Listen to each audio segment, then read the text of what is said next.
Hi, I'm Sarah Gilday, and welcome to 5 Minutes in Rome.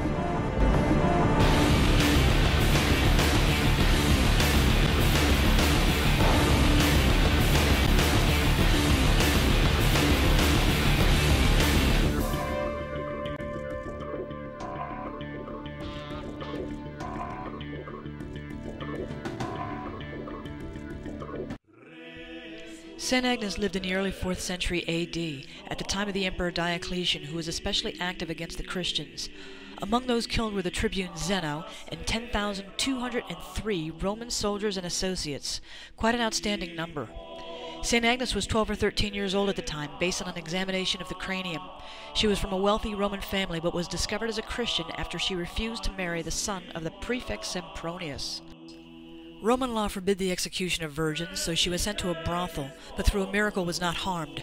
So I guess they threw out that little no-killing virgins rule, and they burned her alive.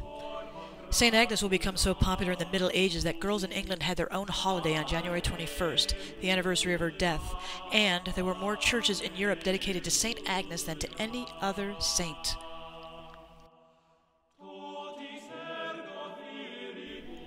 A tradition started in the late 1400s to bless 2 lambs at the basilica built at the catacombs where she was buried. The wool from the lambs are shorn and made into a sacred pallium. This is a special piece of clothing that is given to newly ordained Eastern metropolitans and Western bishops as a sign of unity. The church you see here goes back to the 7th century. It has been restored several times, but what you see is essentially what you would have seen back then.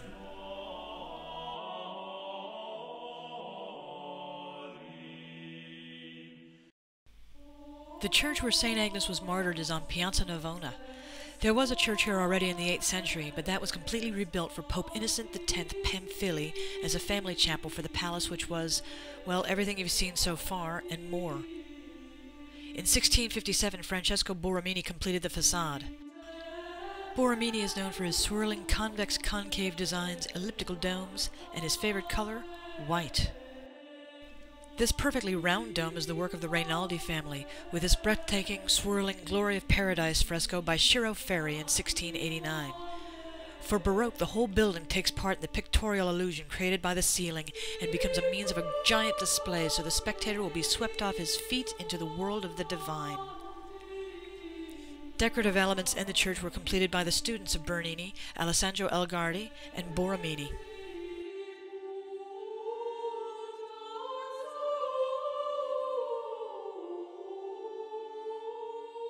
One last story.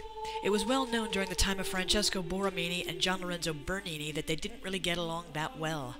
This statue, representing the Plate River on the Fountain of the Four Rivers by Bernini, is posed in such a way with his left hand raised in the air, his body cringing and falling backwards as if he is afraid the facade of the church, created by Borromini, will fall on him.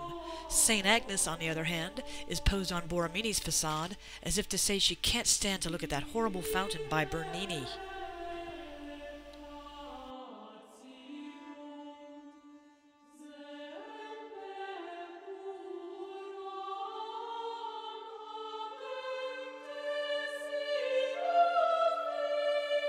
Hi, I'm Sarah again, and I hope you've enjoyed this short video highlighting this special area of Rome.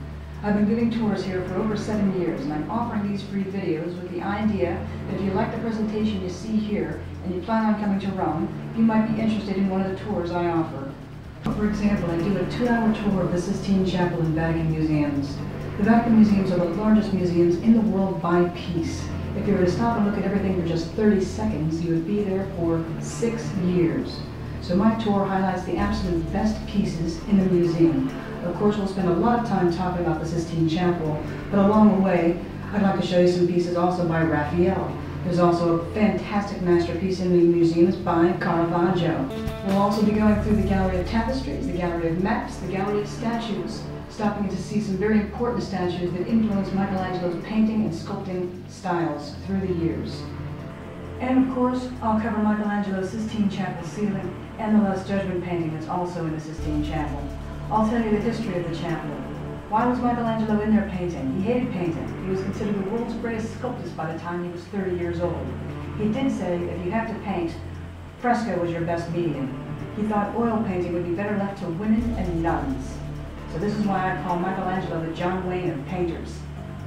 Come with me on a tour of the Sistine Chapel and Vatican Museums, and you'll see all the other great things you need to see and all the great stories that go along with them. Thank you for watching.